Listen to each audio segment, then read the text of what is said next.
होती है। मैंने 2017 के बाद रिटायरमेंट के बाद आके अपनी जद्दोजहद मुस्लिम लीग नून के प्लेटफॉर्म से शुरू की, तदबीरें की।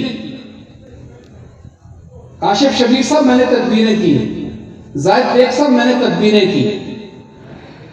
आप देखें कि मैं बोर्ड के सामने गया और मेरे खिलाफ बड़ी साजिशें भी, कहा गया कि मैं नॉन लोकल हूं, लेकिन अल्लाह के फजल करम से 5 तारीख को बोर्ड की पहली प्रोसीडिंग हुई और इस महीने की 6 तारीख को आखिरी प्रोसीडिंग हुई। अल्लाह के फजल करम से डॉक्टर महमूद, आपका बेटा, आपका भाई, बोर्ड की जो सिफारिशात थी उनमें नंबर 1 था। दूसरी बात मैं आपको बताता चलूं कि लोग लेगेसी की बात करते हैं, विरासत की बात करते हैं। कोई कहता है कि मैं किसी बड़े सदर या वजीर आजम का बेटा हूं, कोई कहता है मेरी पार्टी में कि मैं किसी चेयरमैन का बेटा हूं, कोई कहता है कि मैं किसी वाइस चेयरमैन का बेटा हूं, कोई कहता है कि मैं किसी जिला काउंसिल के साबका मेंबर का बेटा हूं। लेकिन आपका ये भाई शौकत कमर साहब विरासत की बात नहीं करता। जो कुछ भी अरसलान बेटा बैठे यहां पर, जो कुछ भी हूं मैं आपके सामने हूं। मैं सिर्फ डॉक्टर महमूद हूं, मैं किसी बड़े का बेटा नहीं हूं। मैंने जो कुछ किया है मैंने खुद किया है, और अल्लाह के फजल करम से ये जो मंशूर आपने देखा है ये मैंने खुद तहरीर किया बतौर एक ब्यूरोक्रेट, और मैं चाहता था कि इस पे अमल दरामद करूं। इंशाअल्लाह ताला अब भी इसके ऊपर अमल दरामद करूंगा मैं, इस मंशूर के ऊपर। अगर सर्कुलर रोड मैंने कही थी तो इंशाअल्लाह ताला मैं इसको बनवाऊंगा। अगर मैंने कार्डियोलॉजी का हॉस्पिटल यानी सब मैंने कहा था तो मैं इसको बनवाऊंगा इंशाअल्लाह ताला। अगर जच्चा बच्चा का हॉस्पिटल मैंने कहा था तो मैं इसको बनवाऊंगा। मैं बोर्ड प्रोसीडिंग में नंबर 1 था, लेकिन मुझे उसमें नीचे लाने की कोशिश की गई। अल्लाह के फजल करम से आज भी मैं नंबर 1 हूं। और इंशाअल्लाह ताला जैसे कि मेरे ये बुजुर्ग साथी सारों ने बात की है, पार्टी डिसिप्लिन की बात की, रंजीदा है लोग।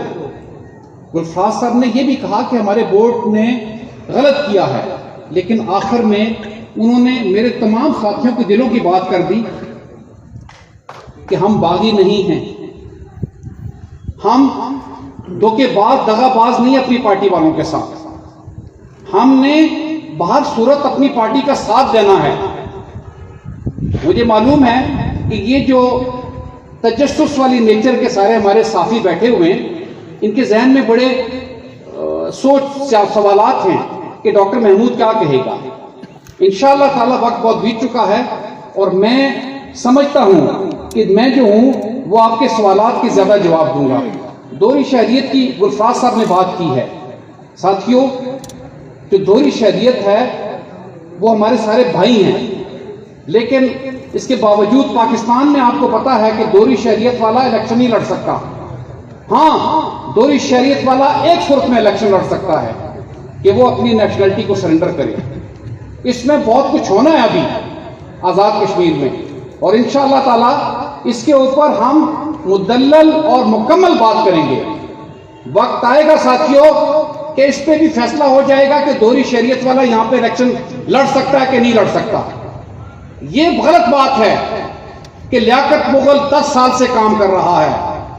ये गलत बात है कि बाकी लोग 10-10 साल से काम कर रहे हैं, लेकिन 5वें साल के आखिरी महीने में कोई विलायत या कनाडा से आके वो कहे जी मैंने इलेक्शन लड़ना है, और आपको ये भी पता है कि वो इलेक्शन लड़के वापस चले जाते हैं।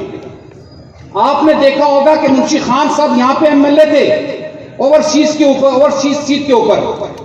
आपने उनके टेन्योर के दौरान या टेन्योर के बाद अब साथी जो है हमारे आंख हैं, हमारे कान हैं, हमारे नाक हैं।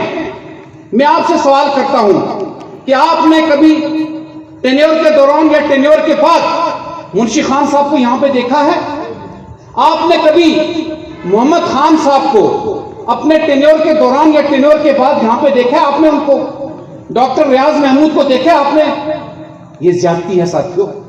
मैं समझता हूं कि चाहे वो खुसूसी नशिस्त हो या चाहे जनरल नशिस्त हो, इसमें सबसे पहले अपनी नेशनलिटी सरेंडर करें और उसके बाद यहां पर आके इलेक्शन लड़ें।